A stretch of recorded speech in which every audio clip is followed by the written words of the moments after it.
di antara para nabi yang disebut dalam Al-Quran. Terdapat satu sosok yang penuh hikmah dan misteri. Nabi Idris, manusia berilmu yang diangkat ke tempat yang tinggi. Ia hidup pada masa awal peradaban manusia, di antara keturunan Nabi Adam, dan dikenal karena kecerdasannya, ketekunannya beribadah, serta kebijaksanaannya dalam mengajarkan ilmu. Dari tangannya, manusia belajar menulis, menjahit, dan memahami bintang-bintang.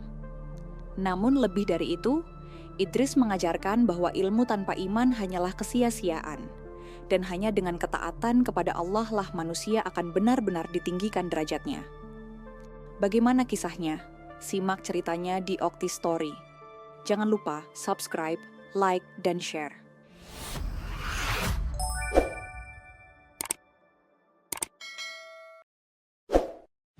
Setelah wafatnya Nabi Adam dan putranya Syeds, manusia mulai berkembang biak di muka bumi. Mereka tersebar di berbagai lembah dan pegunungan. Pada masa itu, manusia masih hidup sederhana dan sangat dekat dengan alam. Mereka mengenal Allah, Sang Pencipta, melalui ajaran yang diwariskan oleh Adam dan Syeds. Namun, seiring berjalannya waktu, banyak di antara mereka yang mulai lalai. Sebagian manusia mulai mengagungkan makhluk-makhluk langit, seperti bintang dan bulan. Penyimpangan tauhid pun perlahan muncul. Di tengah suasana seperti itulah, lahirlah seorang anak dari keturunan Syeds yang kelak diberi nama Idris. Dalam riwayat disebutkan nama aslinya adalah Akhnuh dalam bahasa Ibrani, dan ia disebut Idris karena sangat rajin mempelajari, darasa, ilmu pengetahuan, dan hikmah. Dari kecil, Idris sudah menunjukkan kecerdasan luar biasa. Ia suka menyendiri, mengamati langit, memperhatikan tanda-tanda kebesaran Allah, serta menuliskan apa yang ia pelajari. Ia dikenal tekun beribadah dan memiliki keinginan besar untuk memperbaiki keadaan manusia. Nabi Idris tumbuh menjadi seorang yang sangat bijak dan terampil. Ia belajar dari peninggalan Nabi Adam dan Nabi Syeds berupa suhuf, lembaran-lembaran wahyu yang berisi petunjuk kehidupan. Dalam hadits riwayat Ibnu Hibban disebutkan bahwa Nabi Idris adalah nabi pertama yang menulis dengan pena, mengajarkan ilmu tulis-menulis kepada manusia. Ia juga mengajarkan cara menjahit pakaian. Sebelum masa Idris, manusia hanya mengenakan kulit binatang sebagai penutup tubuh. Idrislah yang memperkenalkan cara menenun dan menjahit kain. Idris juga dikenal sebagai orang pertama yang mengatur perbintangan, menghitung peredaran matahari dan bulan, serta memahami waktu. Dari sinilah lahir sistem penanggalan dan pembagian siang malam. Ia mengajarkan kepada kaumnya bagaimana bercocok tanam dengan lebih teratur, membuat alat kerja dari besi, dan mendirikan bangunan yang lebih kuat. Ilmu dan hikmah yang ia sebarkan membawa kemajuan besar bagi umat manusia. Namun, meski banyak yang mengambil manfaat dari ilmunya, tidak semua mengikuti ajarannya tentang tauhid. Sebagian manusia tetap menyembah bintang, bulan, dan roh-roh gaib. Melihat hal ini, Idris merasa sedih. Ia lalu berdoa kepada Allah agar diberi kekuatan untuk membimbing mereka kembali ke jalan yang benar. Allah mengabulkan doanya dan mengangkatnya menjadi seorang nabi.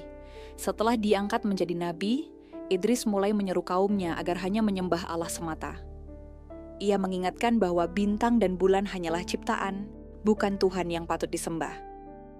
"Wahai kaumku," serunya, "bintang yang kalian puja itu tidak berkuasa memberi rezeki, tidak pula menahan bencana.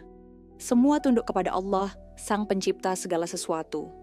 Namun kaumnya membantah.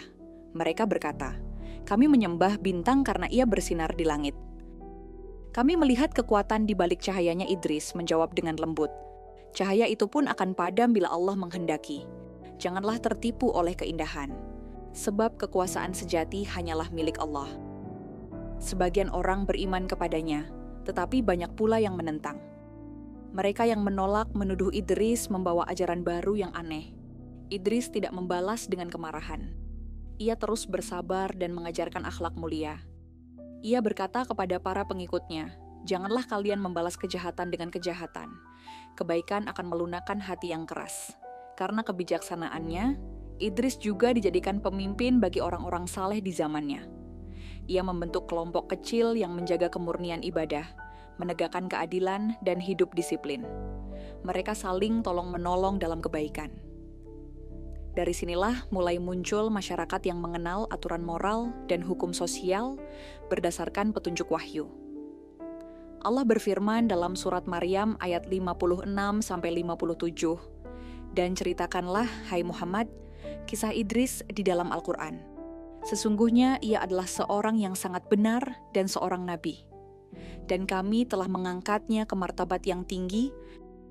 Ayat ini menunjukkan bahwa Idris bukan hanya seorang nabi, tetapi juga seorang yang syiddiq, selalu jujur dalam perkataan dan perbuatan. Ia tidak pernah berkhianat kepada Allah ataupun kepada manusia. Karena kejujurannya, wahyu yang turun kepadanya diterima dengan penuh hikmah. Nabi Idris dikenal tidak hanya sebagai nabi, tetapi juga sebagai ilmuwan pertama di bumi. Ia memperkenalkan ilmu perbintangan, penulisan, pengukuran waktu, bahkan dasar-dasar pengobatan. Ia mengajarkan umatnya cara membuat obat dari tumbuhan, mengenali penyakit, serta menjaga kebersihan tubuh dan lingkungan. Ilmu ini kelak menjadi warisan bagi generasi setelahnya. Satu hal yang membuat Idris istimewa adalah kedisiplinannya dalam beribadah.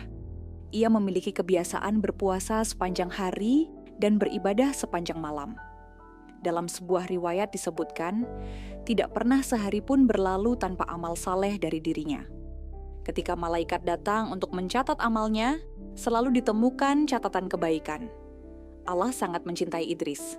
Suatu hari, malaikat maut, Israel, mendatangi Nabi Idris atas izin Allah untuk berbicara. Idris berkata kepada Israel, "Wahai malaikat maut, aku ingin merasakan bagaimana rasanya mati." Maka Allah mengizinkan Israel mencabut nyawanya sejenak, lalu mengembalikannya. Setelah itu Idris berkata lagi, "Wahai malaikat maut, aku ingin melihat surga dan neraka." Maka dengan izin Allah, Idris diperlihatkan keduanya. Ketika melihat surga, Idris merasa begitu tenteram hingga ia berkata, "Izinkan aku tinggal di sini." Maka Allah pun mengangkatnya ke tempat yang tinggi, sebagaimana disebut dalam surat Maryam ayat 57. "Dan kami telah mengangkatnya ke tempat yang tinggi." Para mufasir menafsirkan ayat ini sebagai penghormatan kepada Nabi Idris yang diangkat ke langit sebagai bentuk kemuliaan dan cinta Allah. Kisah kenaikan Nabi Idris ke langit adalah salah satu peristiwa agung dalam sejarah para nabi. Menurut sebagian riwayat, Allah mengangkatnya ke langit keempat, tempat di mana kelak Nabi Muhammad SAW bertemu dengannya pada peristiwa Isra Mi'raj. Ketika Idris diangkat, para malaikat menyambutnya dengan hormat. Ia melihat keindahan yang tak terlukiskan, cahaya yang menembus kalbu, dan suara tasbih dari seluruh penjuru langit. Di sana ia menyaksikan kebesaran Allah yang jauh lebih luas dari yang pernah ia renungkan di bumi. Idris kemudian diberi tempat di sisi malaikat-malaikat yang mulia. Ia terus beribadah kepada Allah, mengajarkan ilmu kepada para malaikat tentang kebijaksanaan dunia, dan merenungkan rahasia ciptaan.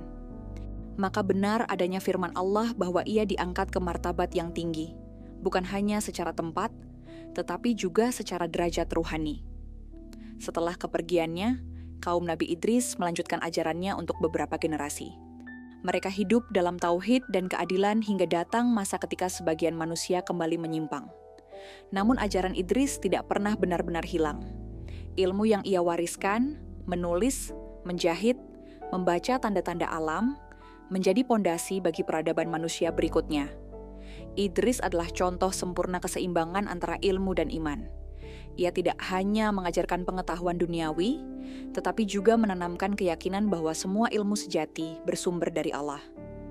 Ia mengajarkan bahwa kemajuan tanpa iman hanya akan membawa kesesatan. Dalam banyak tafsir, Idris digambarkan sebagai manusia pertama yang memahami konsep waktu dan kematian.